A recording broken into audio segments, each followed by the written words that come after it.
We're about to start. Bear with me. We're almost there. It's thinking about it. Okay, and we're here. And I will start the recording right now.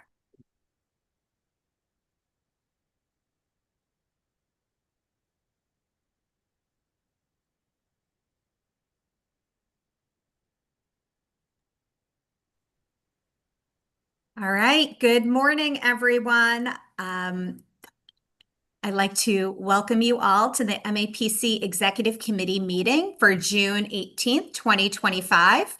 The Executive Committee meeting is being conducted remotely via Zoom video conference consistent with Chapter 2 of the Acts of 2025.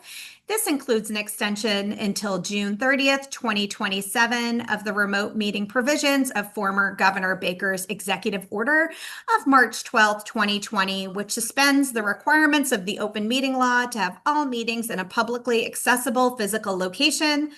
And if you choose to share your camera, which I hope you do, just know we can see you. And this meeting is being live streamed on YouTube, but also in syndication, just so everyone's aware. All right. And with that, I'm going to call the meeting to order at 11:34. My name is Erin Wortman. I am the MAPC president, and I'm so thrilled to have so many new faces here. I want to, again, congratulate those who were recently elected for stepping up. And I hope the July in-person meeting will be able to get to know each other even more. So with that, I'm going to call roll. I typically only say first name unless you have a duplicate first name, and then I'll typically say a last initial. So what I ask is that everyone kind of come off mute so we can do this expeditiously. And after I do roll, I am going to, just so those are prepared, the newer members, I'm going to ask you to do a quick intro as well. All right, so please come off mute, everyone. And here we go. Imai. Present. Colette. Keith. Present. Karen. Here. Jen. Absent. Tom. Whitney. I know you're here. I just can't hear you. Can't hear me? Oh, now I can. Okay, here. Okay, great. Sarah. Here. Tom. Tom G. Mo. Here. Sagoon. Tabor. Here. Robert. Sarah L. That's me, sorry. Angie. Peter. Here. Okay. Vienna. Bandana. Claire. Here. Sam. Here. Steve S. Here. Oh, I guess. Okay. Juan. Elaine. Erin. Here. All right. And if you can hear a dog. Oh, I'm sorry. John DePriest. Here.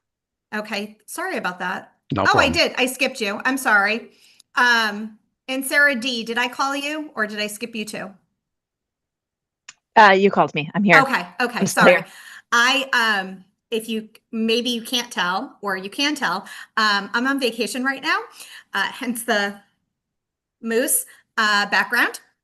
And also if you hear a whining dog, I have two of those here. Thankfully, the three children are not in the house, so you won't hear any whining of that. But if you do hear background noise, I do apologize. I might have to get up at some point to put them in another room. Okay, great. All right.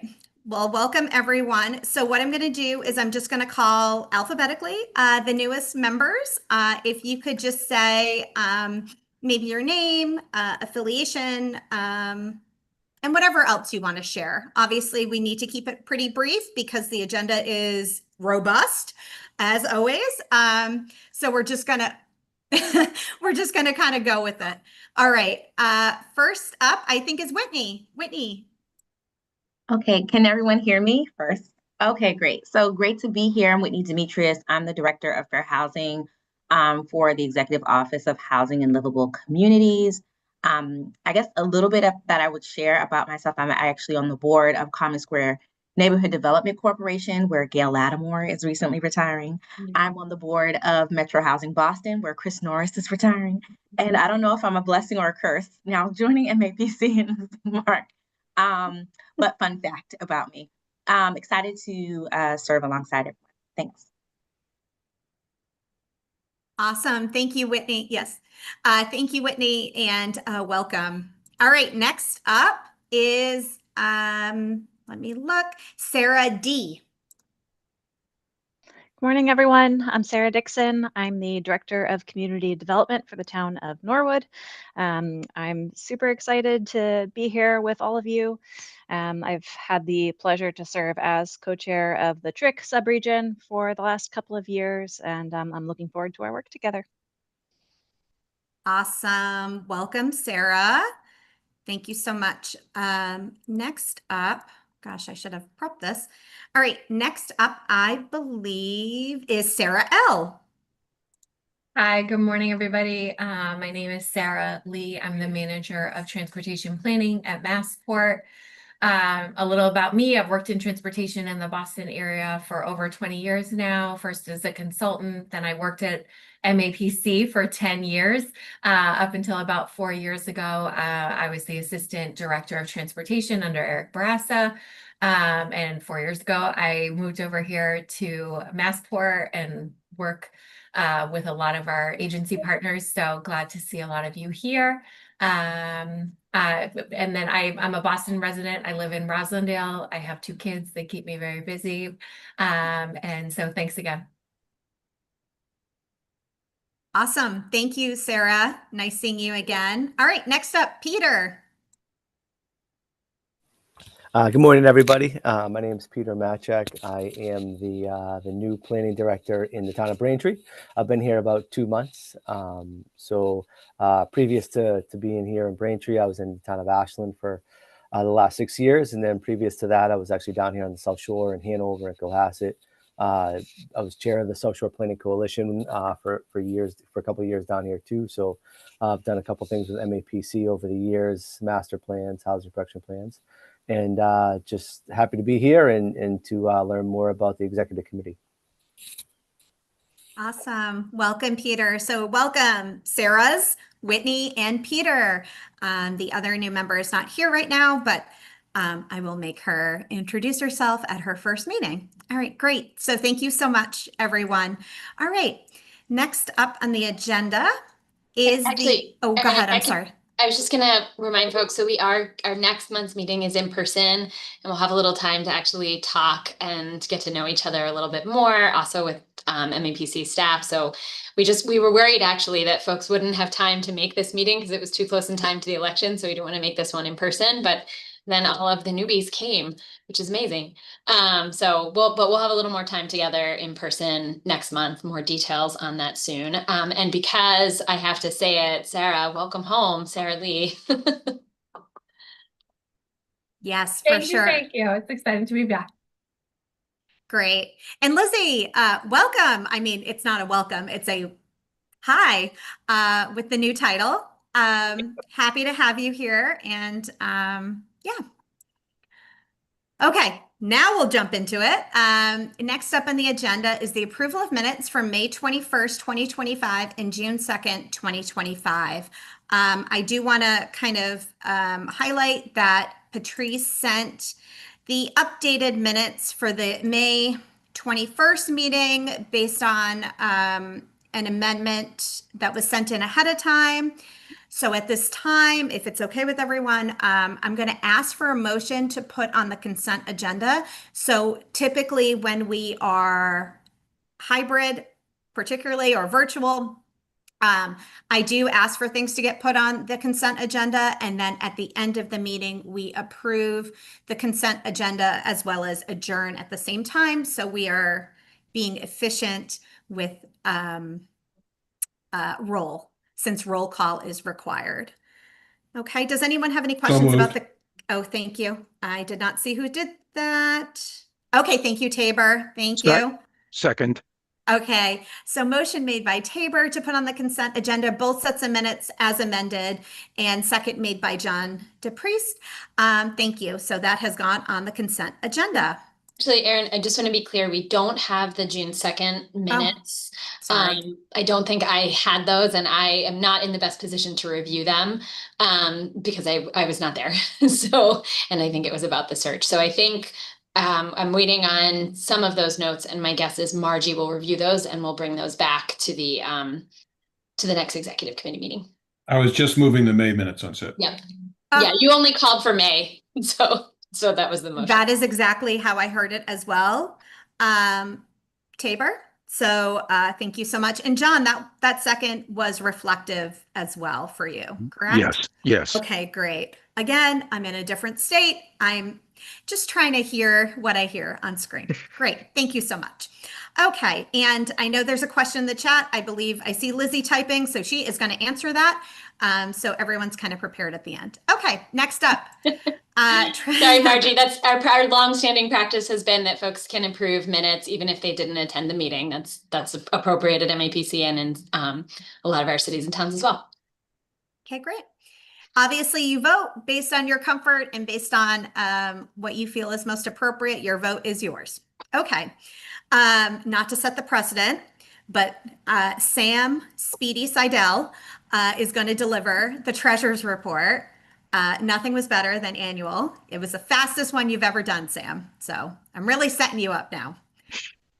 Oh, and you have to come on mute or it'll be really quick. Usually I remember to come off mute. So thank you, President Aaron, and hello to everybody. Hello to Lizzie as our new acting executive director, and welcome to all the new members. I am Sam Seidel. I'm the treasurer. And just to kind of get you acclimated to MAPC and our executive committee meetings, every month we look at an income statement in sequence from an earlier month, and we sort of just review where we are in the process. And that's what I'm going to do today. As a total separate part of the process, related but separate part of the process, we will do budgeting, which we've done already for this upcoming year. And then typically the practice was under Mark Drayson that we would do a mid-year budget about halfway through the year. But that is a separate issue. That's not what we're doing today. What we're doing today is we're just looking at what's on the screen, what I have here in my hand, which is the income statement for April 2025. And again, just for the newest members, our fiscal year runs to June 30th. So what you're going to hear me talk about is our income statement from a couple of months ago as we get closer and closer to June 30th. And the other topic that I talk about endlessly is the overhead rate, and that's what I'm going to talk about today. We will take the opportunity at some future time to go more into the income statement and spend a little more time. But for the purposes of this super speedy report, which is already a little bit long, I just want to draw your attention to the direct labor line under the current month, which you see as a number as 544,932. But perhaps more interesting than that is the budget versus actual percentage. So we're at 106% of what we budgeted, which means that our direct labor number is higher than what we budgeted, and that's a good thing. That means that people are billing to projects and we're able to count that revenue once we've actually done the work. And the reason we're so high is because a whole set of policies and procedures was put in place by Mark and Lizzie and Anna Cole, the finance director, and it's really, if we can say it, paying off. People are really able to bill to their projects, and we're able to count that money, that work being done and the money coming in. So that's very good. Also, as a part of this 106%, we are getting towards the end of the fiscal year, just what I was just kind of getting at. And so people are working very, very hard to get their projects done. So there's a lot of work being done, and we're being very efficient in terms of billing to the projects. The other number that we track with a lot of interest is going down the page a little bit, is our total administrative expenses, which in this on this sheet is 549,233, or at 84% of our administrative expenses. And we're always trying to keep a sense of, and this is what the overhead rate is, the relationship between our direct labor, what we're billing out to clients, and then what we're spending just on our admin sort of internal expenses that are unavoidable, legal department, finance department, other rent, other things that really aren't billed to clients. This month, the admin expenses is at 84% of budget. So that's much lower than what we expect. And when you do the division, you see that you actually get, we're going right down, we're just going straight down that column. We're at 100.8%. So basically our direct labor and our admin expenses are pretty much right online. That's very low to what we expect. It's much lower. But now we're going to slide over to the farthest right-hand column and see that for the year, we're at 122.8%. We will get into all these numbers. You'll hear me talk about this endlessly over the next couple of years, but a couple of months. But as we are getting to the end of the fiscal year, what we want for that 122.9 is to be as close to 124% as we can get it.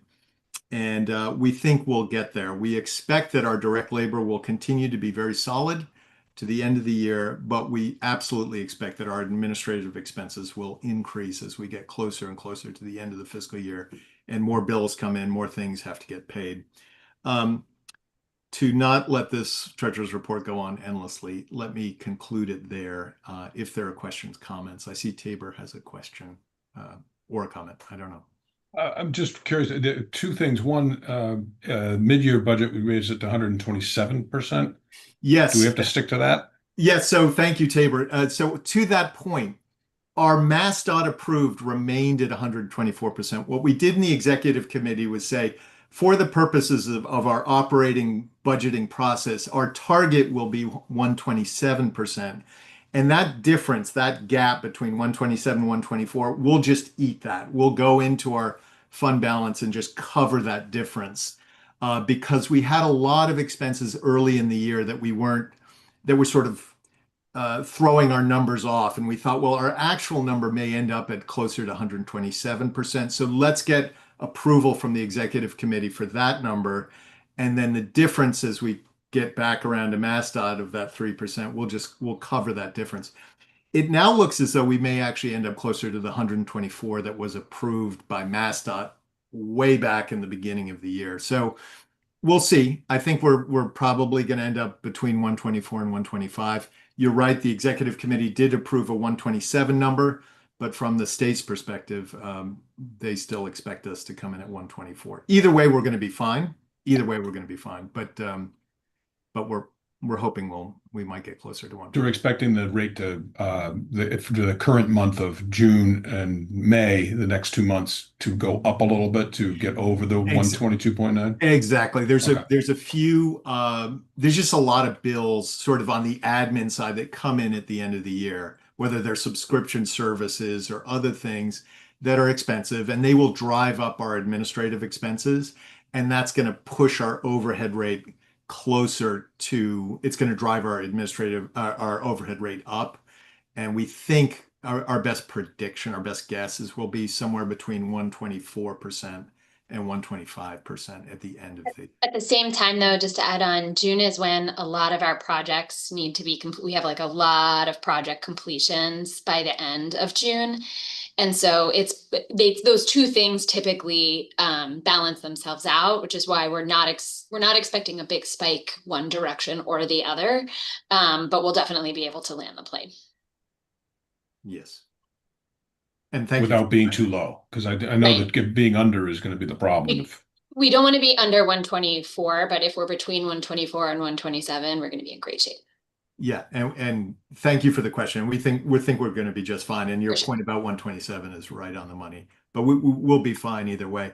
And for all the new people who just joining this conversation, you will get plenty of opportunity to absorb all these numbers. I'm sure there's just all swimming around in your head right now, but it'll sink in over time. Thank you. Great. Thank you so much. Are there any other questions? Okay, great. So with that, I'm going to ask for a motion to put the approval of the treasurer's report on the consent agenda. So move. Second. Oh, man. Okay, I think I got it. Motion made by Mo, second made by Claire. Did I get it? All right, all right. Okay, good. Usually I have two screens going, and the single screen is just a killer. All right, perfect. Thank you so much, everyone. And thank you to Sam. Thank you to Anna. Thank you to all the finance peeps for that. Okay, next up in the agenda is the executive report. Lizzie, take it away. Thank you, Erin. And I sent this out on Monday. I think Patrice resent it today with all the materials. We're trying to kind of consolidate it and streamline it a little more so that we still want you to read it because the work of the agency is amazing, and I want you to all take a look and see what my tremendous colleagues here are doing. But we're trying to kind of tighten a little bit of the report itself. So it came in at 9 pages, which felt like a win. But I'm going to highlight a few things. I'm going to try not to talk too quickly. But some things I really just want to make sure to flag for everyone. MAPC was invited to attend the Mass Creative Sector Summit. So Annis and Abby from our arts and culture team presented there. Norman also presented on a policy panel. It's really like a wonderful testament to the fact that our arts and culture work is really growing, that we were invited to present at this summit on our Arts Forward Metro Boston concept idea, which you're going to hear more about and you're going to be excited to learn more about because the slides are beautiful because they're created by our arts and culture team. So stay tuned there. I also wanted to flag inside our clean energy team that our peak demand management work kicked off this month. So this is actually work that MAPC has been doing for 10 years. We're really pioneers in this space. And it was an opportunity. It's an opportunity for cities and towns to kind of understand when they're going to hit their like peak demand energy use day to make decisions about where they want to actually power down. And this is, like I said, this is something we've been doing for 10 years. I was just texting with our clean energy director, Julie Curdy, about how we can celebrate that. It's actually really innovative work. And we've presented on this at a number of national conferences, and a lot of our sister RPAs are starting to copy the work across the country, which is really great. I want to skip ahead to our data services team. They presented an internal presentation of some very long-awaited research around the role of transit-oriented development on transit ridership and vehicle miles traveled. This work was originally funded by the Barr Foundation and kind of still through to the report that we're seeing now. The report is not ready to go live, but it's really interesting work. We were able to look at impacts of thinking about congestion pricing and thinking about what it would look like if we actually had a full build out of 3A. And so we'll circle back with this information, but it was the team promised that they would get the research done before Mark's retirement. And I think our meeting with him was on like Wednesday or Thursday of last week. So more information is going to be coming on that. There's a lot of, I think we're going to do a lot of like stakeholder briefings just to share the information about what it would look like. I want to highlight some work in our environment team. So about a year and a half ago, our environment team was awarded some funds from EEA to do a flood vulnerability assessment and an impact on flooding, particularly on EJ populations across the state. That work actually is just concluding now. We had a really fun meeting last week with folks from DCR and from EEA at MAPC's conference room to talk about the work. It involved, there was a sort of a flood mapping analysis part of the project. And then we actually did an implementation project with 3 communities across the state. We ended up involving several of our sister RPAs across the Commonwealth. EEA is very excited about the next steps of this work. I'm sorry, Vandana isn't here to talk about it, but I expect that we'll be investing some specific technical assistance dollars next year to continue some of the flood vulnerability work that we kind of kicked off in this project. Next, I want to highlight that for about 2 weeks, the government affairs team worked really closely with a number of our Metro Mayor's communities to issue a statement about the impact of ICE practices in communities throughout the region. It was honestly a very difficult thing to write for a number of our communities, but Mayor Nicholson and Lynn and City Manager Fidel Maltez and Chelsea came to us and basically said, can you try to help coordinate a group of mayors and managers to weigh in and call on the U.S. Attorney to actually start an investigation. The AGO's office was aware that we were doing this work. We were kind of in close collaboration with them. That's kind of why we specifically called out the U.S. Attorney's office. We ended up getting 14 municipalities to sign on. It was much harder for our towns to sign on than our cities for the statement. There's a link to it in your packet, and I encourage you to take a look. It's short, but I think we're going to kind of continue to build on that work. Already, some of our communities are thinking about potentially issuing a FOIA request, very similar to what the city of Boston did last Friday. Couple last things that I just want to highlight for folks. The Magic subregion, and this was originally in our subregional update and in our land use update, but I'm putting it here inside land use. Our Magic subregion kicked off an affordable housing trust roundtable.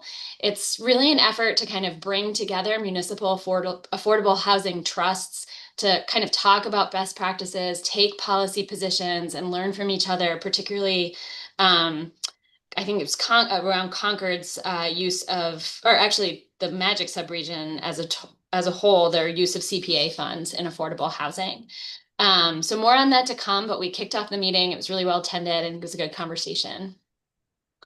And then the sort of last few things I want to highlight, we gosh, I guess it was about 3 weeks ago now, held in our role as the Region 3 Health and Medical Coordinating Coalition, which is kind of bringing together a lot of public health practitioners to do emergency preparedness work in the event of a public health emergency. We brought together a symposium on collaborative approaches to support the unhoused individuals. I attended. It was an amazing event. There were practitioners from all over our region and beyond. And it was a really wonderful thing to actually have our emergency preparedness team, which I think all of you know is a growing practice at MAPC, lead an effort that was related to housing and addressing unhoused individuals. It was just a really moving day. There were really great pictures, and I'm glad to share more about it if folks have questions. I want to note that we received an award for their Somerville Cares About Prevention celebration on May 29th. This was for our Mass Call 3 project management work in Somerville. And it's really important because it's actually also one of the first public health projects that Patrice Faulkner worked on and supported with grant management. And they were so thrilled. I was like a little bit afraid they were going to try to steal her to do this work in an ongoing capacity. But the work is really about helping community partners collaborate, particularly to support youth health issues. And we kind of played this like grant management role in the program, and they were so thrilled with our work. Last thing, there is a ton of work happening inside transportation right now. The Boston MPO approved or finalized the TIP. You should look through the write-up on the TIP that's included in the ED report. We left about $43 million unprogrammed. Part of the thinking here is that we expect costs to rise. This keeps happening. And then, there were challenges around not adding any new projects that hadn't reached 25% design. So it's an ongoing process. I feel like the TIP process is a little bit of a question mark for us just because of what's happening at the federal level. But just wanted to call everyone's attention to that. Make sure you took a look. Obviously, there's lots of folks at MAPC that can talk about that. And then you should also read the blurb about the Revere Walk, Bike, and Roll Plan, because it's a really incredible effort that kind of comes out of Revere's master plan. Not necessarily a place where you'd think people will be really excited about biking, walking, getting around on wheels, but we had over 800 people respond to our survey, and we have these like really cool implementation ideas for about 10 different projects that we're going to be able to kick off in the city of Revere, which is really has largely been an underserved population, obviously right next to the ocean, super fun sandcastle contest. So we're really excited about that work. And I think that's it. Very light work. Question, Keith? Hi, Keith Bergman, I would say in Concord, but I'm on Nantucket. So And I want to thank Lizzie as our acting executive director for the great preparedness for this meeting. I felt very well briefed and timely so. So thank you for that. Thanks for the shout out as well to what the Magic Subregion is doing for municipal affordable housing trusts. I chair Concord's trust, and unlike community preservation committees, we don't have a coalition that supports us. We're just a bunch of volunteers, and I appreciate MAPC in the Magic Subregion stepping up to work with trusts and so that we can learn from each other, and perhaps what we learn can be a model for other trusts in other regions. So thanks very much. Thanks, Keith. Thank you, Keith. Imai. Okay, thanks. First of all, of course, I expected nothing less from Lizzie than a super well-prepared, knowledgeable report. Well, I'm curious about, you got 800 respondents to a survey in Revere. That's an amazing number. You don't have to share this now, but I'd be curious to know, like, what kind of outreach you did to get that high of a response rate. I think that would be some useful, I could definitely, use some tricks like that to up my response rates to things. So, not now, but if some, just a follow up on that would be nice. Yeah, well, very briefly, I can say that we, because we had done the Revere Master Plan, we had really built a lot of relationships in the community with community-based organizations and other stakeholder groups in Revere. So when we were doing the Walk, Bike, Roll plan, it was really easy to go back to some of those folks with whom we had those relationships, because I think some folks are aware that in our community engagement work, we, over the course of the past couple of years, have really prioritized deepening and continuing those relationships so that we're not just kind of flying in, doing community engagement, doing a project, and then we're like, okay, we're gone now, to actually continue some of those relationships. And it helps us with doing more regional work. So we were actually starting at a really great place. And because we had a lot of that community trust and relationships with community-based organizations, they also helped share our survey. So the rule of organizing and community engagement is the same as it always is. It's like sneakers on the ground and a clipboard and knocking door to door and meeting people where they are. And our team has done a really great job of that. I think this was an example of a reflection of that work. But I'm glad to also have you connect with our engagement team, and you can go through the nitty-gritty details. Yeah, I was actually hoping for tricks, not the actual hard, long work of doing good community planning. Just lots of sneakers. That's the trick. Sneakers and clipboards. All right. Well, thank you so much, Lizzie. I'm sure it was an oversight not to shout out my picture in the executive report, but bonus content for those who are looking forward to that. Yeah. Yeah. Two pictures, actually. Yeah. A very sweaty picture of me, for sure. But thank you so much, Lizzie. And I echo the sentiments that I also enjoy having material early and thorough and feeling prepared for this meeting. So thank you again. Yeah. All right, next up on the agenda is the hiring update, approval of interim deputy director position. Lizzie, take it away. Thank you. So two also last updates on hiring are included in the executive director report. We have staff starting in data services. Parsa Bastani is going to be leading up our qualitative research methods work. This is very cool. We've been waiting a long time to hire for this position. And Parsa's background is really, really incredible. I think it's going to lend a lot to our work. We're also bringing in Evelyn St. Louis as a land use generalist team as a principal planner. Some of you actually might have met her. She came to Mark's retirement party just to kind of feel out the vibes of MAPC. I think we all made a good impression, so nicely done. And she's starting this month as well. And then the conversation I wanted to have today is that I think folks are aware that Andrea Harris Long has moved to Chicago and is no longer in our land use director role. Mark emailed, I think, everyone about the hiring of Josh Fiala into our new land use director role. Andrea has agreed and is willing to stay on for a few months to support me in the acting role. And we are hoping to ask for your support in having her join as an interim deputy director. It is not the exact same role that I had as deputy ED. She won't take on all of the pieces. A lot of the stuff she won't hold is related to finances, related to some of the staff management will be different, but really just kind of serving in that strategic #2 place for me while I'm in the acting space, so I don't have to completely double hat the roles in the next couple of months. And the officers supported this and made a recommendation. Yes, thank you. I was just going to say we met as officers and we unanimously supported bringing this favorably to the executive committee. But if anyone have any questions? Keith, I see. Oh, okay. Did you have a question, Keith? Oh, go ahead. Yeah, I just had a comment. I think this is an excellent move that preserves for our further service to our organization, someone who's intimately knowledgeable of MAPC and has contributed greatly to what we've done. So I think this is great. I'm,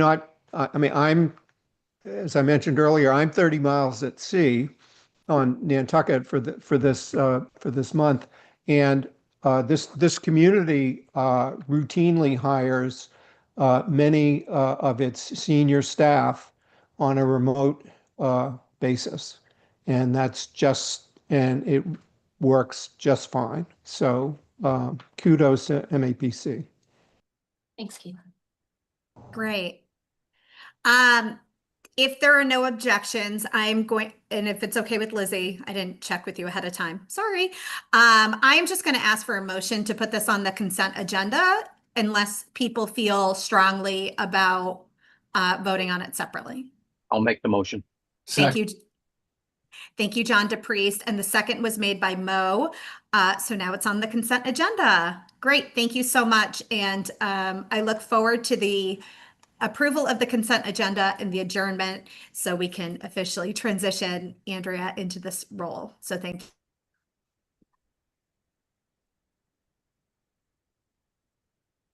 Okay, sorry, I wanted to put you on mute so you're not hearing the whining in the background. All right, so next up on the agenda is the legislative committee update. And I am going to call on the person with probably the most hats in here at this point, since we were talking about housing trusts and past president and all those things.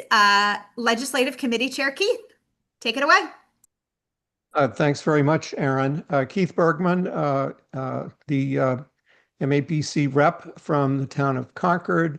I sit on the executive committee as a voting member as the immediate past president of MAPC, and appreciate also the opportunity for service chairing the legislative committee.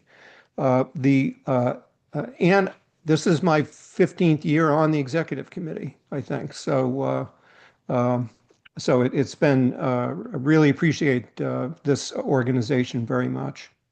The legislative committee met on June 11th, and as we'll get to in a moment, unanimously voted to recommend the two legislative measures that we'll hear about later in this report.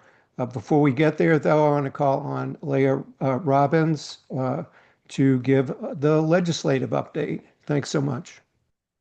Thanks, Keith. I really appreciate that. I just want to walk through a little bit about the bills and let this group know that we were joined by both bill sponsors by two of the three bill sponsors, I should say, at our legislative committee meeting to talk us through some of the proposals. Senator Payano and Representative Sina joined us, which was really helpful for the discussion. So the two bills before you today both address broadband service. The first that was filed by Senator Payano and Representative Mendez would require the internet service providers to offer a low income rate. Some of them do right now, but not all of the providers do.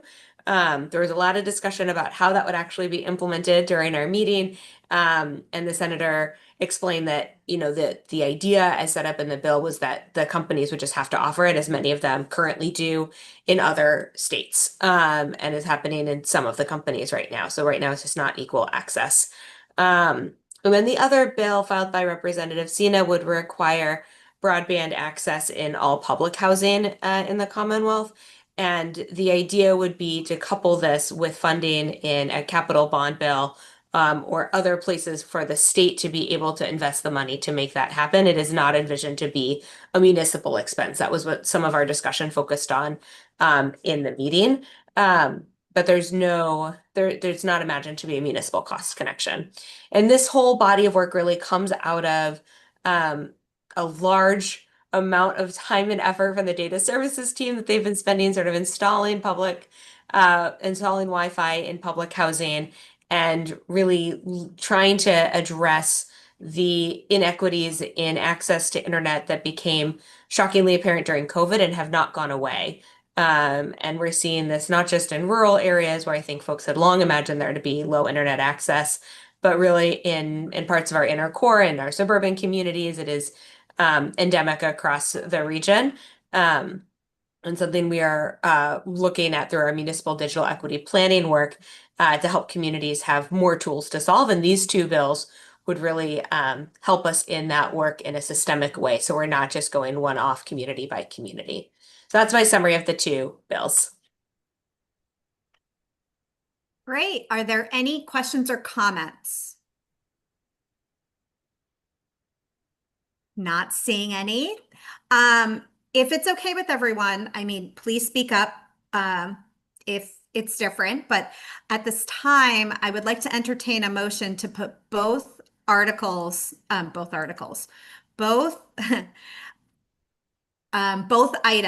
so both acts, for favorable recommendation on the consent agenda. Or favorable support, I should say. Second. Okay, I have a motion made by Mo and it's, Steve. Can I just ask you a question on this? So I'm going to need to abstain from these bills because I've represented people in this field before, so I don't want to vote on this. I don't care if you move it to the consent agenda, but I'm assuming that doesn't mean I have to abstain from everything on the consent agenda, so somebody can figure out how to do that. That's what I need to do. I think we might need to take the vote now then. I think that's probably Sorry the easiest way to do it. No, it's okay, Steve. Erin texted me to ask if I thought that was the case, and I was like, I think we're good, but this makes sense. Yeah. Don't share all our secrets, Lizzie. No, and that's we never totally text fine. during meetings ever. Yeah, ever. Steve, just a clarifying question. Would you recuse yourself on both items or just one? I would just abstain from both items. Okay, that is totally fine. So what I'm going to ask instead is I would like to ask for a motion for favorable recommendation from the executive committee on both items then. So move. Second. Motion made by Mo, second made by Tabor. So we have to do roll call. So please come off mute. And here we go. Imai. Aye. Colette. Keith. Aye. Karen. Aye. Jen. Tom D. Aye. Whitney. Aye. John. Aye. Sarah D. Aye. Tom G. Aye. Mo. Aye. Sagoon. Tabor. Aye. Robert. Sarah L. Aye. Angie. Peter. Deanna. Vandana. Claire. Aye. Sam. Aye. Steve. Abstain. Juan. Elaine. And Erin. Aye. Okay, I forgot.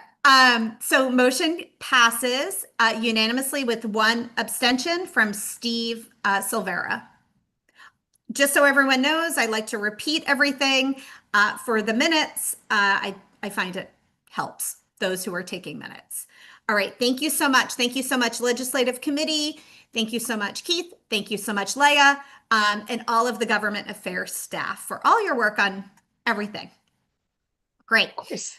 And if folks have questions about bills that are moving, please don't hesitate to reach out, particularly for new members. The whole government affairs team is a resource for you and for all the communities in the region. We are watching a number of things that are really starting to get moving in the legislature, including the energy affordability bill that the governor filed that's having a hearing next week, the budget that is continuing to work its way through, and a couple other pieces as well, including the supplemental budget that was just reached agreement earlier this week, and we're expecting a vote actually later today. We'll make sure to send a summary around. Awesome. Thank you, Leah. All right, next up on the agenda is review and approval of the Comprehensive Economic Development Strategy, often known in our circles as the CEDS. I'm going to call on Lizzie to do the intro. Thanks, Erin. So ironically, the very first project I worked on at MAPC was the CEDS. And this was, I think 3 CEDS ago. Just to remind folks what the CEDS is, and Angela and Raul will talk about it a little more, is because we're the Economic Development District for Eastern Massachusetts, we are charged with putting together a comprehensive economic development strategy that needs to be approved by this board before we can send it to the Economic Development Administration. The timing of the approval of our CEDS is very difficult because we actually started working on the CEDS and putting together a really amazing advisory committee that I know Raul and Angela are going to talk about, but under a different federal administration. About 2/3 of the way through the process, we got an email from our colleagues at EDA reminding us of words that we couldn't use inside our comprehensive economic development strategy. And we spent a lot of time thinking about what impact that was going to have on the CEDS that we were undertaking. And again, this was together with support from the advisory committee and reflective of all of the work that our amazing economic development team does at MAPC. So what you have before you is a document that we think will be appropriate for this current administration. It took a lot of work to change some of the words that we are using in the document without changing any of the meaning or impact that work will have here at MAPC and for the communities in our region. But we felt like without actually having an approved CEDS, we would disadvantage our communities in a way that was it was too far. Because they would not be able to take advantage of these federal dollars. So it was a huge, huge undertaking to essentially write the CEDS that really reflects the work of the agency and then rewrite the CEDS so that we could meet the demands of the current administration. I want to, before I turn over to Angela and Raul, I want to just thank them so much for their incredible work on this. Drafting the CEDS is like a year-long process at MAPC. It involves many meetings with advisory committee members and stakeholders that are, some of them are very connected to our work and some of them are new to the idea of regional planning and thinking about it from an thinking about planning work from an economic development perspective. And they really just seamlessly shepherded the whole process through many, many ups and downs and bumps. And so I told them the reason I wanted to intro is because I wanted to just give a chance to call out all of their really hard work, some of which was like emotionally difficult, especially here at the end, and thank them for getting us to the point where we have a CEDS that we can vote on today. Thanks, everybody. All right, now I can turn it over to Angela. And if you could bring up the slides, Patrice. Yeah, I think Patrice has slides. Great, thanks so much. So I'm going to kick us off with a brief overview of the economic development team. You can go ahead to the next slide. Offer again context for the CEDS document that is before you, and briefly touch on the role of the advisory committee. You can go to the next slide, Patrice. And then hand it to Raul, who will walk us through the goals and strategies. Next slide. I'm trying to make sure. I feel like maybe Patrice is having some trouble on the slides.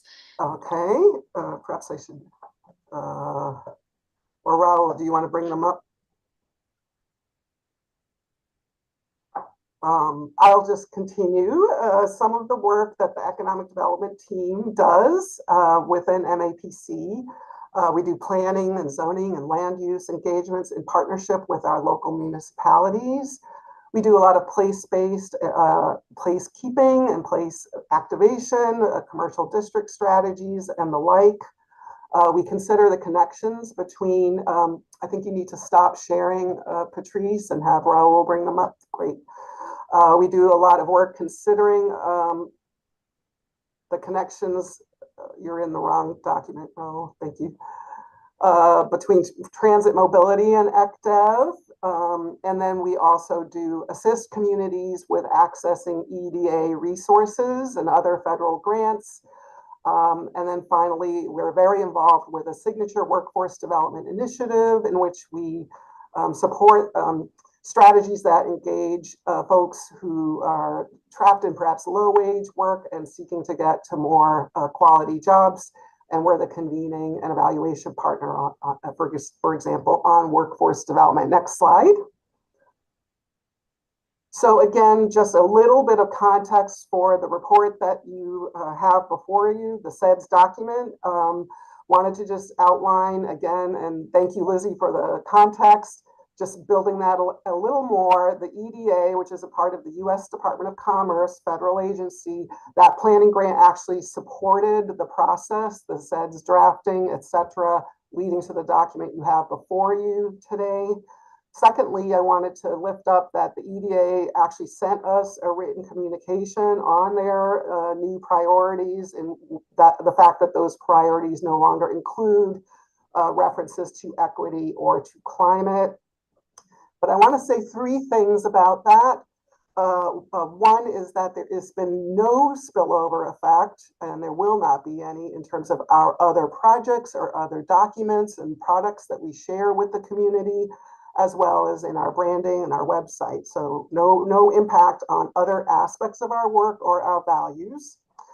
The second thing I would say is, so the SEDS does incorporate these, reflect these new requirements, but again, no spillover effect. Secondly, I would say it's not solely about the MAPC. This is about our community, our region, the various municipalities and nonprofit institutions that we want to be able to continue to access. I guess I've heard it called PWE, some of the different EDA grants, public works, and the Economic Adjustment Act, as well as disaster recovery grants. These can be fairly significant grants. And the completion of the SEDS is a prerequisite in order to have our region be able to access it. Sometimes these are brick and mortar grants, really important funding. So it's not just about us, it's about our region. And so we feel good about, continuing down this path as we have it before you today. Finally, and most importantly, the wording change has in no way diminished the goals and strategies that you see in the document, and those reflect a very robust role of the advisory, the SEDS Advisory Committee that, as Lizzie mentioned, met several times looking at this document and offering their input. Next slide, please. And here is a quick review of our SEDS Advisory Committee, 12 people who really just reflect a great cross-section of state institutions, municipalities, nonprofits with all different kinds of expertise, be that the clean energy economy, workforce development, philanthropy, business community and business policy advocacy, community organizations, and community needs. So this committee was just a great cross-section. They utilized equity and resilience as their North Stars. We appreciate all of that work. And so again, just to underscore, their work is fully reflected in the goals and strategies you're going to see before you. Also, I would lift up that we were quite intentional along with their subject matter expertise. The committee is quite diverse. It is 50% BIPOC or people of color, and a little over 35% women. So again, we really appreciate the work and thank the advisory committee. And most of all, wanted to lift up that Tom and Imai are here with us today. When Raul presented to you back in the fall to kickstart this process and let you all know that this was coming, you approved Tom and Imai being your designees and the municipal representatives to the advisory committee. And we thank you so much for your service over the last several months as we worked to put this together. I'm going to pass it to Raul, and then at the end, I believe there might be a brief moment for any questions in the motion. So go ahead, Raul. Let me just unmute. All righty. So good afternoon, everyone. Can you hear me? Great. My name is Raul Gonzalez, and I am a principal planner within the economic development team here at MAPC, and I oversee the region's economic development district. So just really giving a brief overview of the CEDS. It's a regional plan that lays out how we build a more equitable, resilient, and opportunity-rich economy across Greater Boston. It's a regional roadmap. It aligns local and regional goals into a single strategy focused on economic growth, resilience, and expanding opportunity. Second, it's a funding gateway, as Angela mentioned. The U.S. Economic Development Administration requires a CEDS in order for regions like ours to compete for federal funding, especially for infrastructure, workforce development, and small business support. Third, it provides strategic alignment. It connects with existing plans like MetroCom and 2050 and MAPC strategic plan. So we're building on shared priorities and not working in silos. And finally, it reflects what our advisory committee told us mattered most. And these are things like affordable housing, access to good jobs, resilient infrastructure, and support for small and emerging businesses. In short, the CEDS is more than just a document. It's a tool to unlock resources, guide action, and shape the region's economic future. So the heart of the CEDS is its vision. By 2030, Greater Boston will be a thriving, welcoming, and disaster-ready regional economy where all residents, regardless of background, income, or geography, have access to quality jobs, stable and affordable housing, and opportunities to build wealth and shape their communities. The region will lead not only in innovation, but also in resource efficiency and shared prosperity. This is more about growth. It's about building a fair, sustainable economy that can withstand future shocks.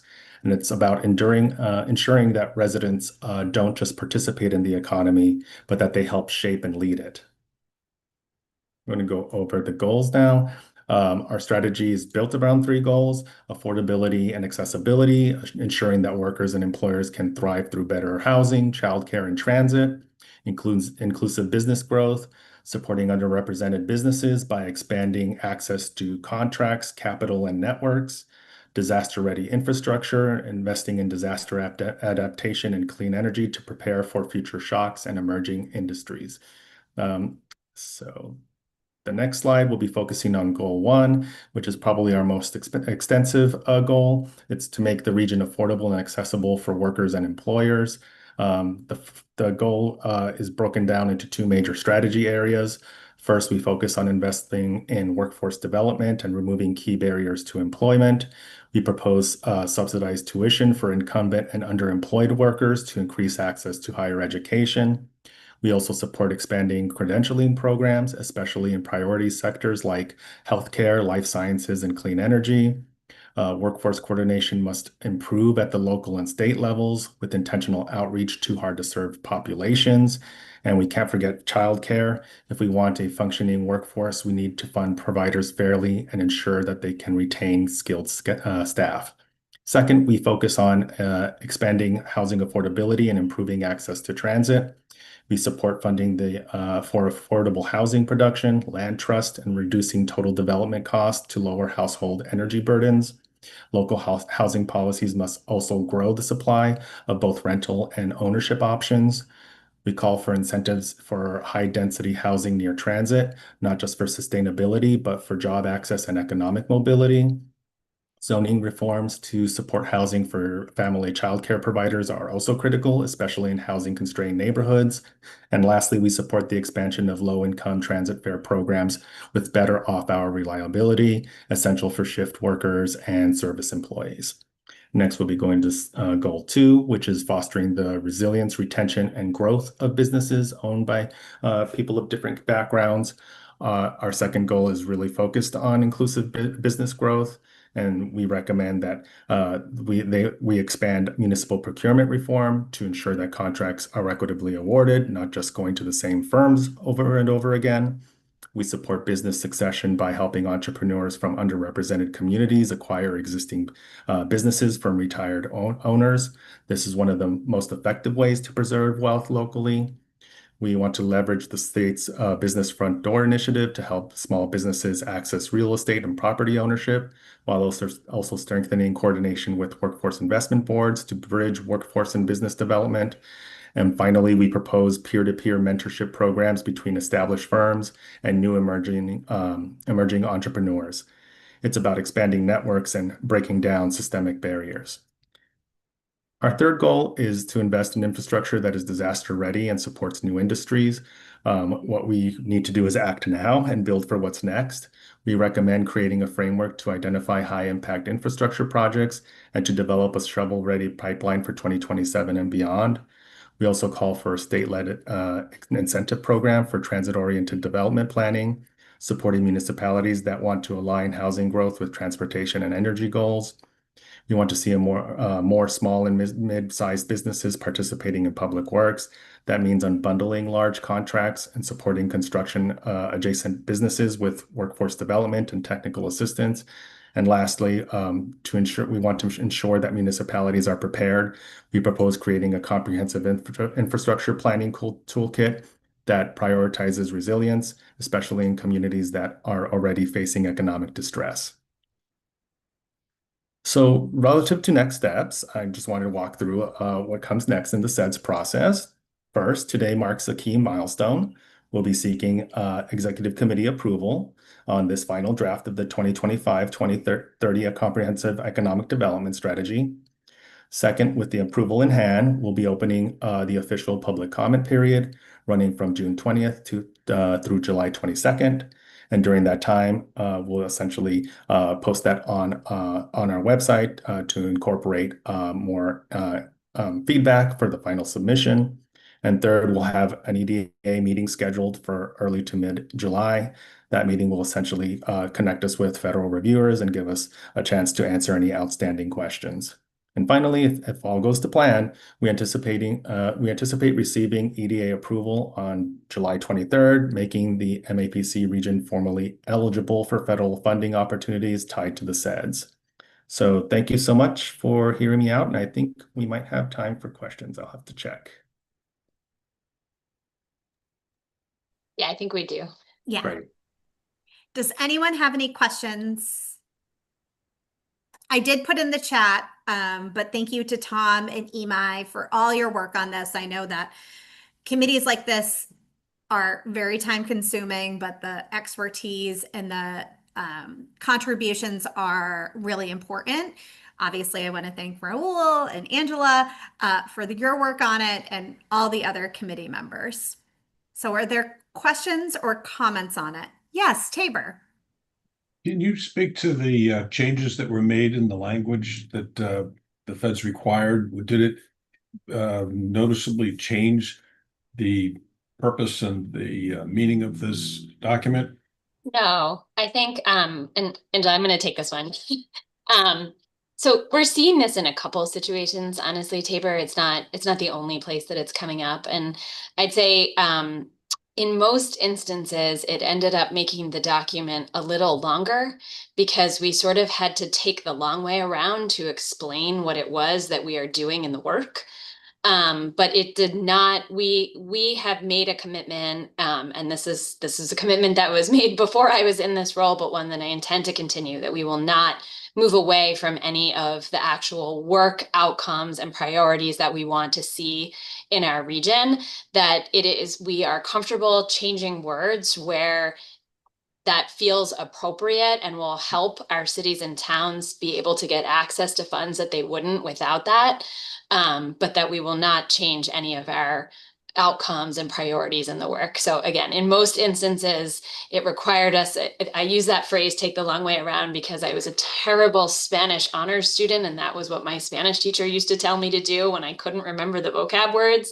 And that's ultimately what we had to do with the CEDS, is that basically we just had to describe in more words the work that we actually intend to do, which we're not backing away from at all. Thank you. Great question. Imai. Yeah, I just wanted to kind of respond to Tabor's question too, as we did this. We know we've had to kind of start making choices like this in a lot of our work, not just here with what we do at MAPC, but you know, some of you probably have had to face it more than me in your real day jobs. Kind of what I'm taking faith in is a lot of what Lizzie said. I think the organization, both the staff and us around this table, we are committed to the goals of equity. We are committed to the goals of climate. That is not going to change. I think that is always going to be our North Star. And I think in the decisions we make going forward, we will still be informed by that context. So, and I think then that kind of then puts the responsibility on us and on the staff to make sure, without the, explicit now bad words, that we are still keeping that in mind and we still have that top of mind to do that despite the changing winds and the stormier seas, our North Star remains the same. And, we are a strong, sturdy crew and we can sail upwind and we can do this. So, and I apologize for the sailing metaphors and going overboard with them, but I had to put in one more. I'm so sorry, you guys. Thanks, Imai. I was going to say, we caught the overboard analogy at the end. I really appreciate that, Imai, and I think the whole team really appreciates hearing that too. So I will share that back with our staff because I feel like it's really helpful to know that our board is in this space. I'll also just share that, like, I find that in the places where it feels like appropriate and safe to actually really talk about our work in the direct way that we talk about it, to use words like climate change and equity and underinvested communities. I find myself doing it more. I was at a forum this morning on heat health and at BU, and it was really the theme of my remarks, because I feel like we have to talk about it in the places where we can to show support for the staff and for communities that are really impacted by what's happening. So thank you for that. Yes, thank you. Any other questions or comments? Erin, if I may. Oh, there you are, Tom. Yeah, I just wanted to say thank you to Raul and Angela for all the work. As I said, the committee was really fantastic. It was a really mixed group of people that brought a range of perspectives. And I also just wanted to flag, like, the amount of work that obviously happens outside the committee meetings. So, we go and we offer ideas, and then, like, alignment with the workforce investment boards in the region. That's a really important opportunity, and that's something that I know led to Raul reaching out and getting more information. And I just wanted to take this opportunity also to just do a plug for MassHire and the board. Sometimes I think folks that are in municipal chairs don't always remember that they're an entity that can be super helpful for folks looking for work, but also for businesses that are looking for employees. And as we think about our labor markets and aligning our industries and our training opportunities. So just wanted to do a shout out for MassHire. And again, thank you for the great work that's done. And I appreciate the challenge of that. This is like, it came up like, all right, how are we doing this in the context that, the federal government is now putting us into? And I think the right balance has been found, and just repeating, the values stay true. Some of the words shifted a little bit, but really appreciate all the work that went into this. Thank you. Thank you. And thank you again. Lizzie, I'm not sure. Do you have anything else to, okay. So thank you for that. I'm going to ask again, is anyone planning on abstaining from this vote? Okay, good. So at this time, then I would like to ask for a motion to put this on the consent agenda for adoption. So moved. I'll second it. Great. Motion made by Imai, second made by Tom Daniel. The item is now on the consent agenda. Thank you so much. And thank you again, Angela and Raul and everyone for all their work on the SEDS. I want to just say that, I've been on executive committee for kind of a while. I'll just use that terminology, a while. And I just feel like the SEDS gets better and better every time. Like I get really proud. Even though I never heard of a SEDS before I got on here, I feel like the quality just goes, just like with everything with MAPC, it just really gets elevated every single year. And it just when I think it's like super thoughtful, it gets even more thoughtful with the next iteration. So thank you so much. Thank you, Erin, so much for saying that. Well, I mean it, so feel free to share it. We will. So next on the agenda, it's kind of out of order with our usual agenda, but is there anything else not known at the time of the posting that we need to address? I don't think so. Okay. And then Thanks. I'll take off. Okay. Thank you so much. So at this time, before we move into the next item, I'm going to ask staff, minus Margie, and Patrice, you can stay because you have to capture minutes. I'm just going to ask politely if you could depart and enjoy your lunchtime. So Anna and... Thanks, everyone. I'll see you soon. All right. All right, So Lizzie. I'm gonna stop the recording and stop the YouTube right now. Because are we Nope. going to be going into? Okay, then I'll It's keep all things as open. is. Yep. Thank you for checking, Patrice, and you can stay because you have to take minutes. Yeah. All right. We got everyone. All right, great. Thank you. All right, next up on the agenda is discussion and vote on compensation range for executive director job posting. So I'm going to call on Margie for the next two items because she's our legal counsel, and sometimes it's best to hear from the legal perspective as we embark on this process. So Margie? Thank you, Erin, and it's always refreshing to hear that people want to hear from legal, so thank you. For those of you who don't know me, because you're new, I'm Margie Weinberger. I'm MAPC's general counsel, position that I will have held starting 8 years in July. So I'm delighted to be here. The first item to discuss is the necessity of having a pay range for the executive director, which is required in our postings, as the Mass Pay Transparency Act requires us to put a realistic and reasonable posting out that explains what the pay range would be, high, low, for the executive director position. So obviously we would need that to put out as a public posting. Mark, who anticipated this, did in fact work with Maribeth Boucher from our HR department at MAPC and put out a survey. It was a voluntary survey that was supposed to be anonymized as well, to other similar metro area regional planning organizations across the country, which he got the information from NARC. And he put out for 36, we got 19 responses. To get an idea about what executive directors at similarly sized and somewhat scoped organizations. Now it's not precise because the highest paid organization had 6.4 million in population, and their highest, their executive director was paid 363,000, which definitely threw off the scale. But the lowest had 146,000. So there's quite a range between it. The average salary was 255,407 and 97 cents.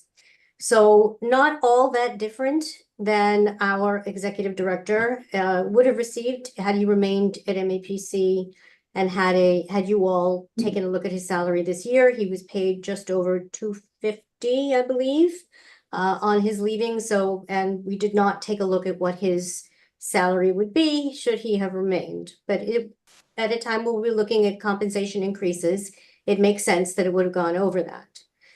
So since we have to have pay transparency, we need to think about the high-low. And I'm going to recommend that you consider on the high end, at least 255.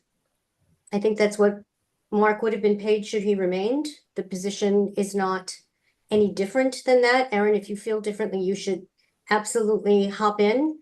One thing that was recommended by the search firm that we are considering is kind of the lower end of about 230. So that would give you quite a spread between 230 and 255. And so something for your consideration, and I'm happy to take any question and obviously to ask Erin if she has anything she wants to add. It might be helpful, Margie, thinking about, the hiring and then thinking about like the negotiation with whatever candidate is forwarded, kind of the authority and what that looks like and who that goes in front of, I think could be helpful for context.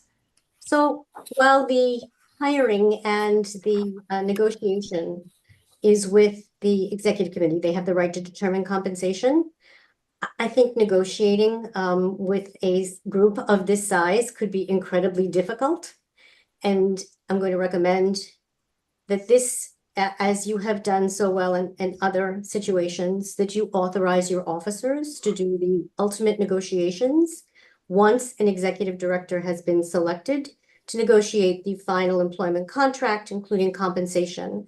So long as you all have determined what that range is, then you would therefore then authorize officers to make that offer and have a final negotiation. But you have to have the set range to do that. Great. Thank you, Margie. I hope that cleared some things up. Mo, question? Yes, I have a couple. One, first of all, I agree with your approach, Marjorie, and I think the range is reasonable.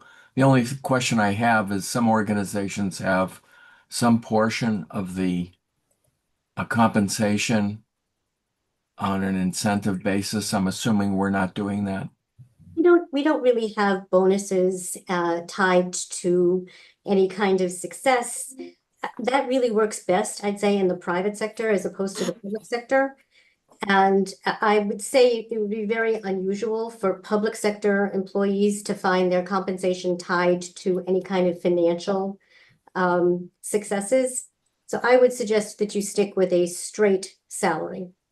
I agree with that, and I'm encouraged by the fact that we don't do that. Thank you. Thanks, Mo.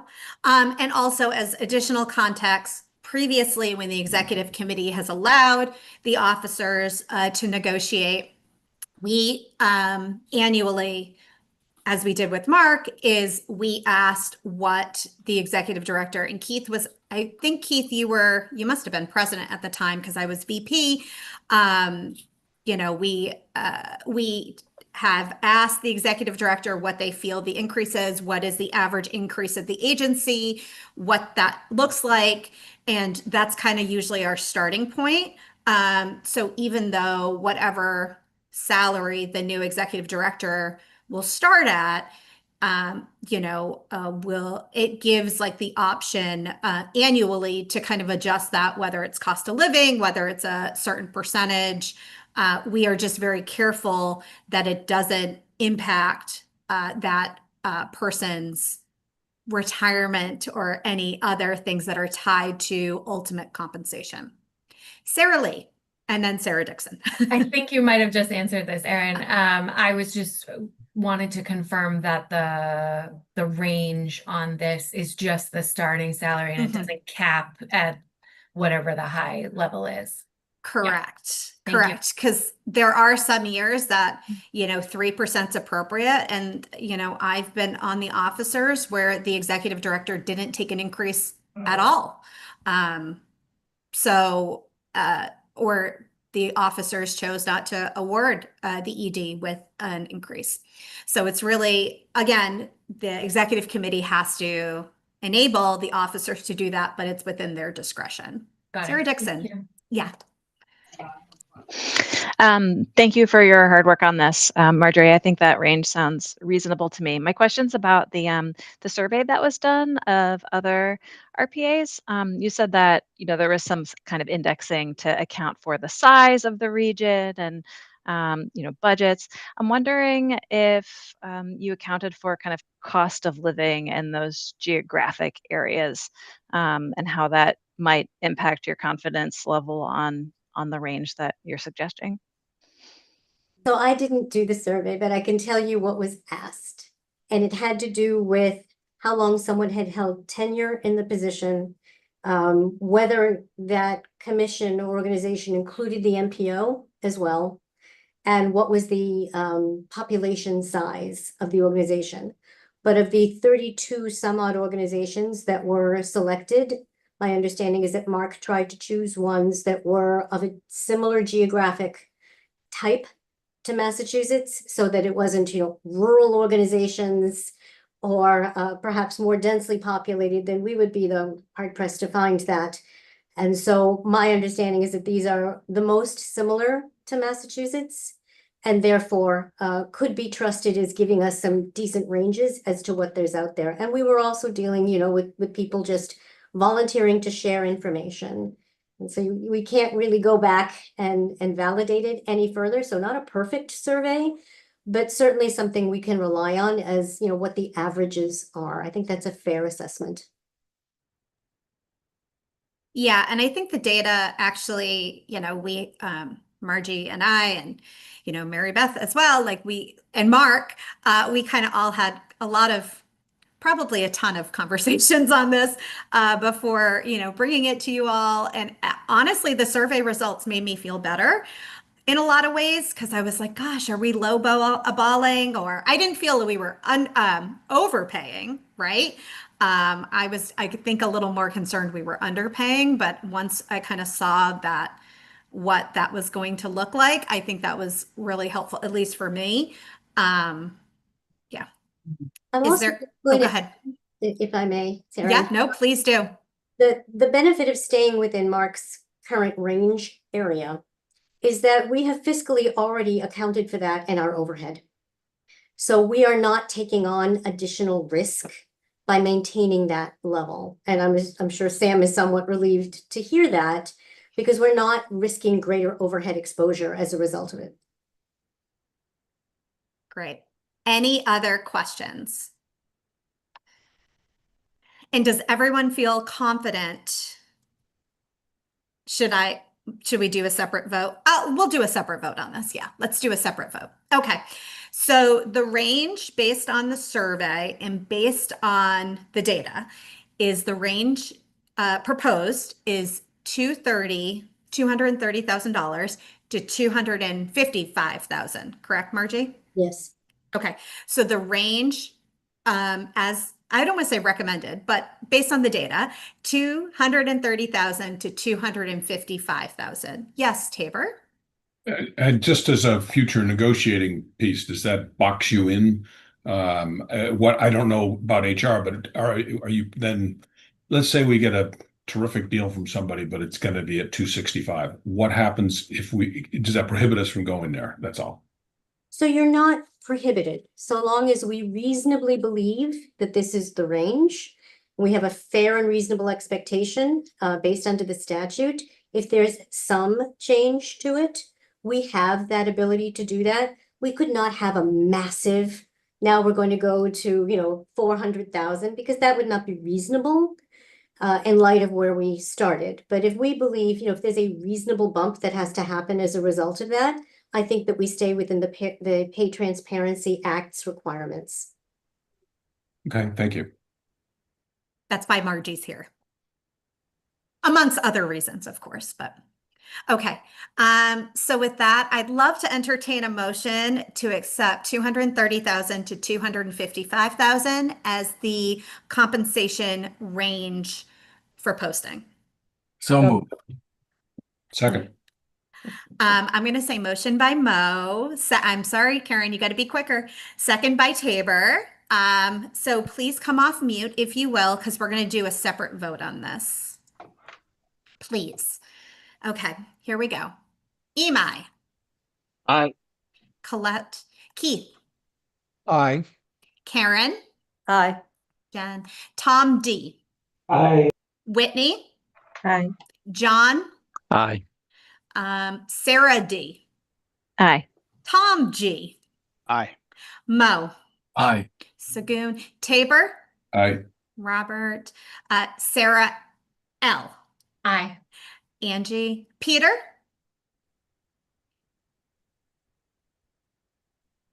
Biana. Vandana. Claire. Aye. Sam. Aye. Steve. Aye. Juan, Elaine, Erin, aye. Motion passes unanimously. Thank you so much, everyone. This was like a really helpful thing. So thank you. All right. Next up on the agenda is discussion and update on contract negotiations with executive search firm. Margie.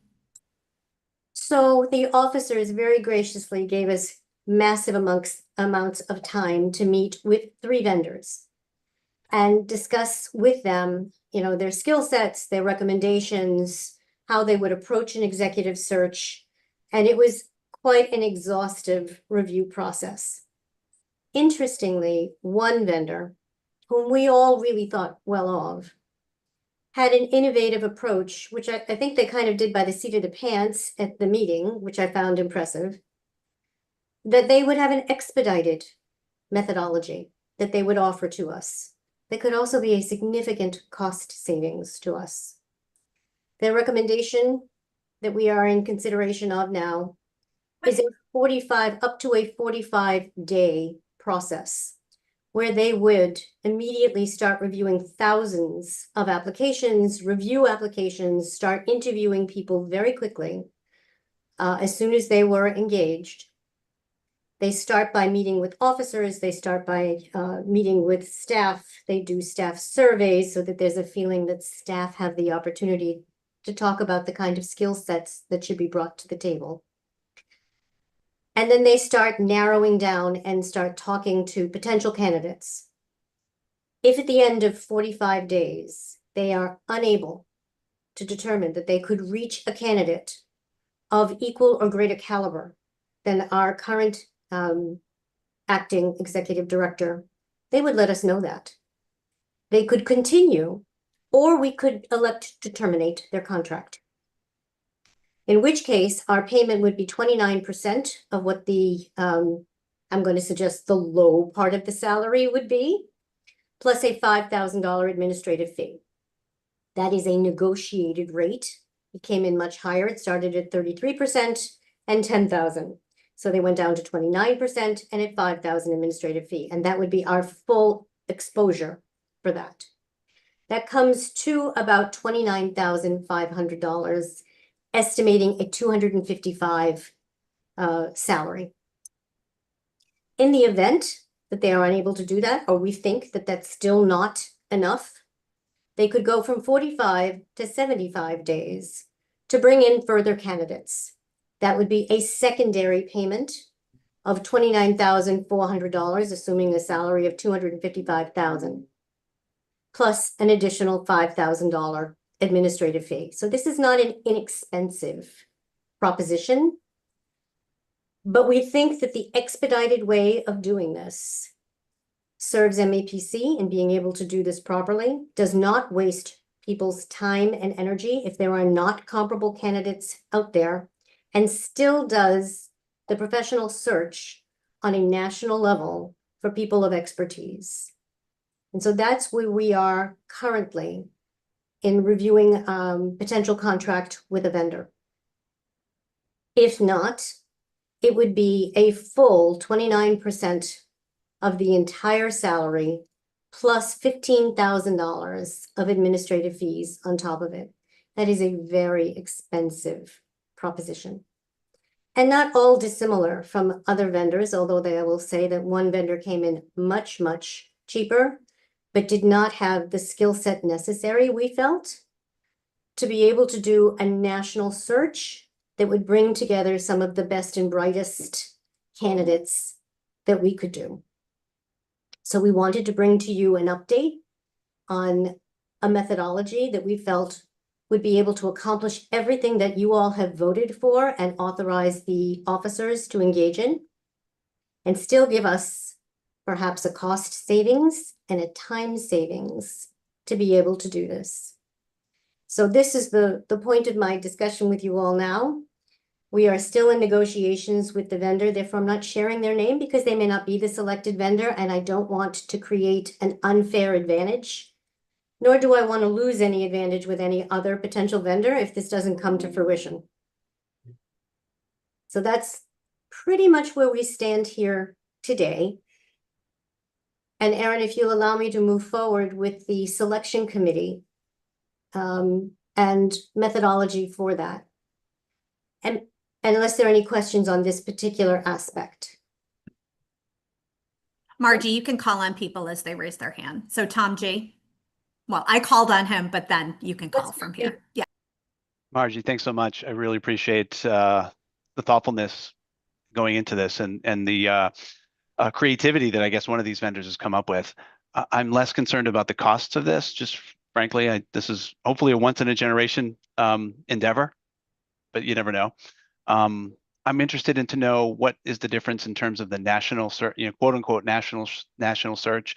Is that going to look any different among the different vendors, the expedited version versus the other traditional one? I know the time is different, but in terms of outreach and public awareness of the opportunity, is there any fundamental difference? No, I would say actually the firm we're thinking of has the greatest ability to do national searches and has a ready database of the largest, most comprehensive that we could find and are ready to stand up and run now. They have the deepest bench and the greatest outreach. And so I think you would actually get the same search, but in a more expedited time frame. Thank you so much. That sounds very enticing. Tom. Thanks, Margie, for the update. I just wanted to make sure I track. So there's 3 vendors, correct? But one of those you've determined really doesn't have the capabilities to do. Well, we think that they had the lesser of the. We all thought they were all capable. Okay. In fact, I was one of the things I advised the officers was you really can't make a bad decision. It's levels of good. Okay. But there's one that is less good than significantly less good than the 2. All right. Thank you for that clarification. Mo. I would just like to express my confidence in the judgment of the officers and the executive director search committee. I think to the extent that they can be engaged in this process and make informed judgments, they have my confidence. Thanks, Mo. I will say that like the timeline as well isn't the conversations that the officers had, and Sam and Imai, feel free to kind of share your perspective on this, but I feel like we weren't, with the timeline, we actually weren't motivated. I mean, it is a good motivation, right? To be financially, it's a good financial option, obviously, to have a quicker process, but actually we were thinking more so for the stability of the agency. I don't want to say more so than money, but we would like to have someone permanent in a way that is, when we say national, we also mean like a really thorough search. We want a lot of people contacted. We want a lot of people to know about this opportunity. We want a lot of people to apply if they feel it's a good fit and they want to lead the agency. Like we want those things. But we're also very aware that at least like for those of us who work for cities and towns, it is very stressful for the employees of the agency to not have stability at the top. So for those of us that have worked for a mayor that has not been reelected or, is choosing not to run again or going through a gamut of different town administrators or town managers, like it is a very stressful situation for employees.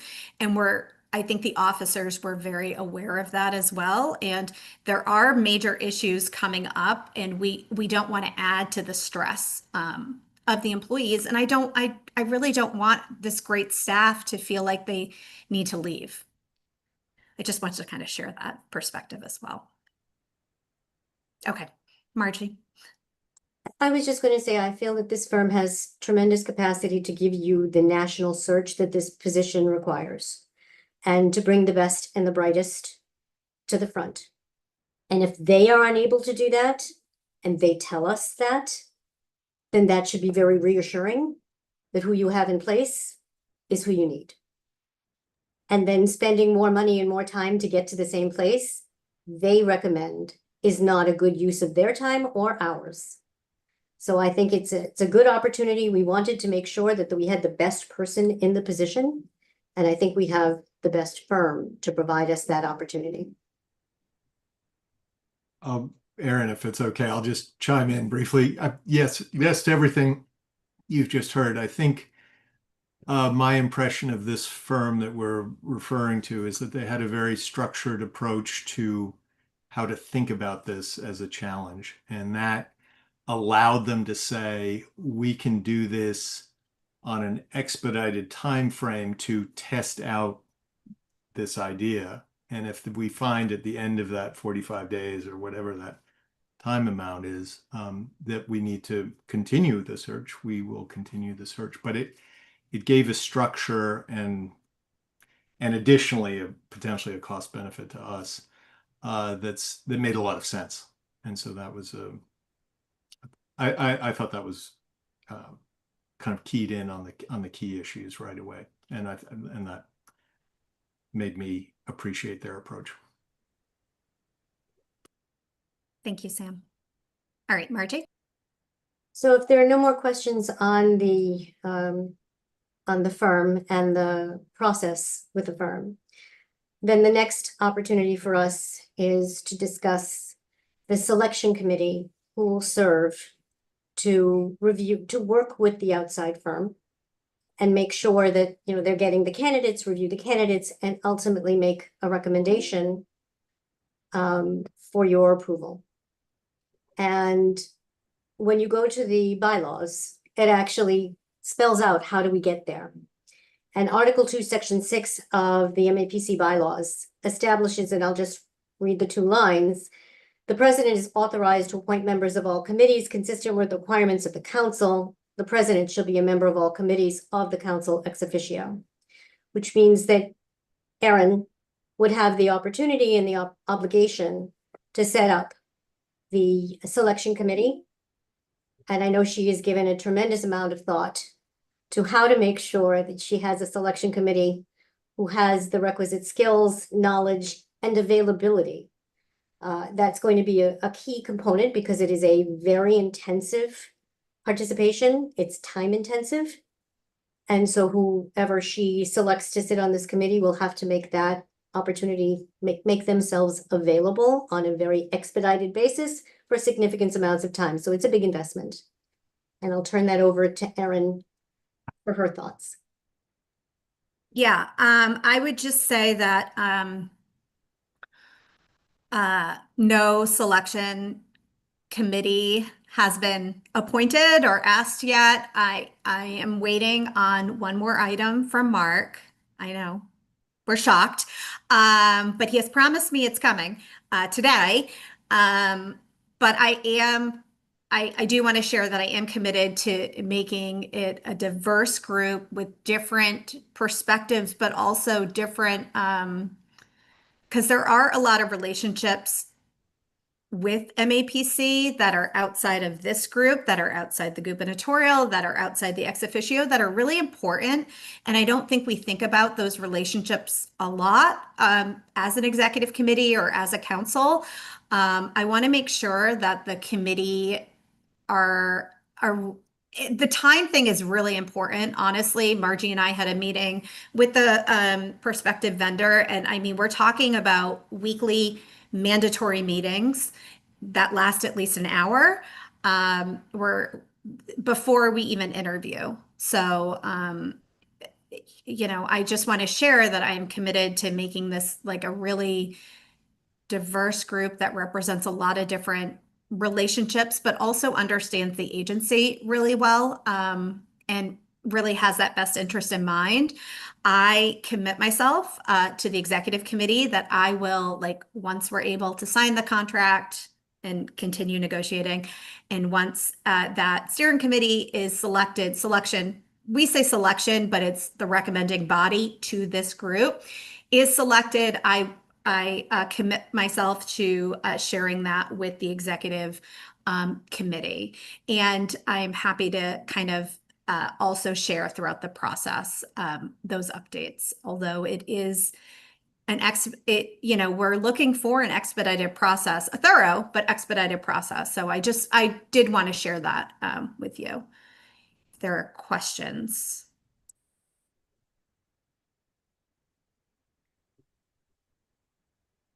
Do you need a motion? Nope. It's just an update. And if there were questions, I wanted to give space for anyone to have questions or say anything, they could say it at this time. Obviously, the officers have met. We had, a very luxurious 8-hour day at MAPC together.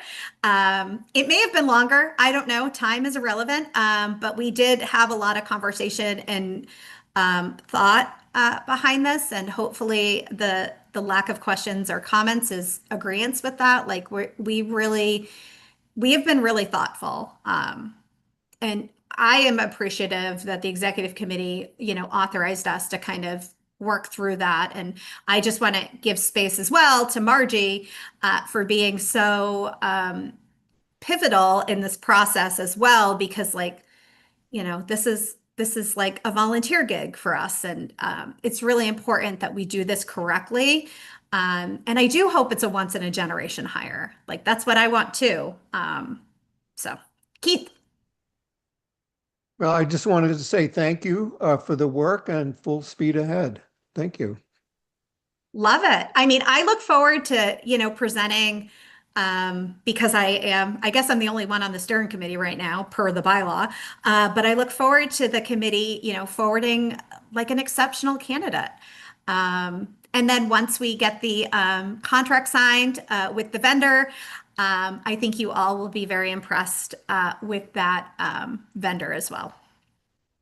I will say they've been incredibly responsive. They've adjusted their contract around MAPC interests, which is very unusual. They're not an insignificant size company. And they have really tried to tailor this around what we're looking for in an executive search firm. So I feel very confident that you'll be pleased with the contract that we wind up with. So responsive. They've sent 2 emails to us since we started this item on the agenda, to Margie and I, since it keeps popping up on my email. But yes, they're great. Okay, great.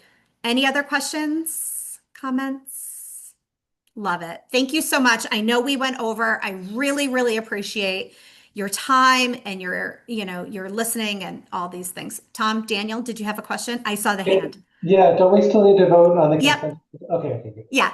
Actually, thank you, Tom. I was going to transition to say, or to ask for a motion at this time to accept the consent agenda and to adjourn the meeting. Oh. Thank you, Tom Daniel, for that motion. Is there a Second. Oh yeah, come back, Karen. We're done talking about it. Who is that second from? Me, Imai. Oh, okay.